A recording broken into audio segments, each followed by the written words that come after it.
রানাঘাটে রাজ্যের বিরোধী দলনেতা শুভেন্দু অধিকারীকে দেখে চোর স্লোগান ও কালো পতাকা দেখিয়ে জয় বাংলা ধ্বনি তৃণমূল নেতা কর্মীদের।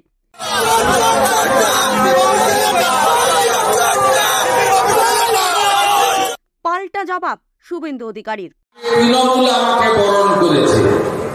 রানাঘাট দক্ষিণ বিধানসভা কেন্দ্রের বিজেপির প্রার্থী মনোজ কুমার বিশ্বাসের নির্বাচনী প্রচারে রানাঘাটে শুভেন্দু অধিকারী দিন কয়েক ধরে প্রচার কার্য চালাচ্ছেন। সেই মতো শুক্রবার রানাঘাট হবিবপুরে জনসভায় যোগ দিতে যাওয়ার সময় বিরোধী দলনেতাকে উদ্দেশ্য করে তৃণমূলের কালো পতাকা দেখিয়ে জয় বাংলা এবং চোর স্লোগানের পরিপ্রেক্ষিতে পাল্টা সভা থেকে জবাব দিলেন শুভেন্দু অধিকারী।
পশ্চিমবঙ্গের সম্মানীয় বিরোধী দলনেতা আমাদের একটাই বার্তা দেওয়ার আপনাদের মাধ্যমে যে যদি সৎ সাহস থাকে শুভেন্দু অধিকারী উনি যে সারেন্ডার করুক এবং উনি বলুক যে সারদা নারদা উনি যুক্ত ছিলেন না, এবং সেই সাথে সাথে বলবো যদি সব থেকে বড় চোর বড় গদ্দার কোন বেইমান যদি থেকে থাকে পশ্চিমবঙ্গের নতুন মির্জাপুর যে প্রো ম্যাক্স মির্জাপুর প্রো তার নাম শুভেন্দু অধিকারী। আমরা ধিক্কার জানাই এবং আমরা আবারও বলবো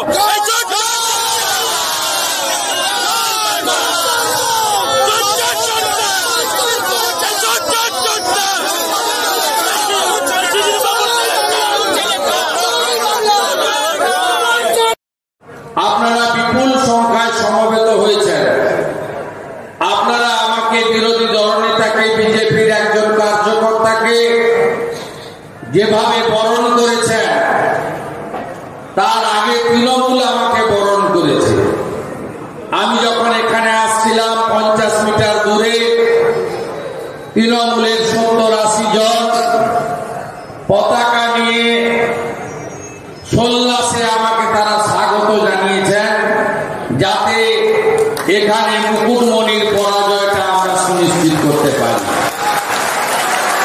আমি ছিন্নমূল যারা এখনো ভাবছেন যে আমরা যা খুশি করে দেব তাদেরকে বলে রাখি শ্রী চৈতন্যদেবের পুণ্যভূমি মাটি, এই মাটি গত কয়েকদিন আগেই লোকসভা ভোটে বুঝিয়ে দিয়েছে রানাঘাটের মাটি দুর্জয় ঘাটি বুঝে নিক দুর্বৃত্ত। আপনাদের মাটিকে আমি প্রণাম জানাই। ব্যুরো রিপোর্ট, বর্তমান ভারত।